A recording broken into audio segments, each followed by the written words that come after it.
Leonardo Del Vecchio c'è, è presente, non è solo un ricordo, un esempio, ma una realtà, perché, come dice una delle sue frasi riportate nella mostra indetta in ricordo di quello che sarebbe stato il suo 91esimo compleanno, dire Agordo è dire dire Luxottica è dire Agordo. Leonardo Del Vecchio è una persona che con la strada che ha tracciato, con quello che ha fatto per Agordo, rimarrà una figura indelebile, perché qui anche le nuove generazioni, nei racconti dei papà, degli zii, dei nonni che hanno avuto modo di conoscere questa figura illuminata, stanno capendo cosa ha portato, cosa ha fatto e soprattutto che figura carismatica era e che uomo disponibile era e come riusciva ad avere quella empatia importante con tutte le persone che si avvicinavano. La famiglia di Del Vecchio era originaria di Trani,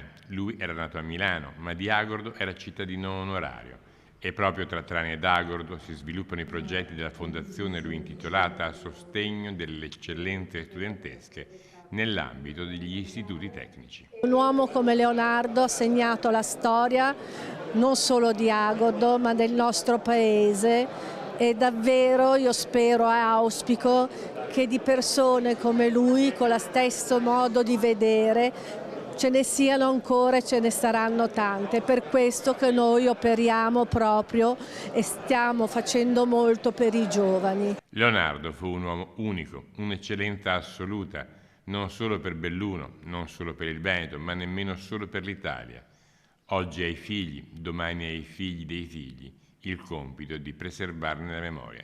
Agordo è rimasto lo stesso nome da quando è arrivato, l'unica cosa che è rimasta uguale.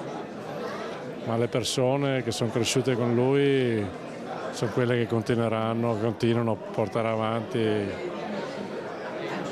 non solo il suo ricordo ma i suoi insegnamenti, che sono la cosa più importante. Lui è qua con noi, ci guarda ancora e sono sicuro che oggi sorride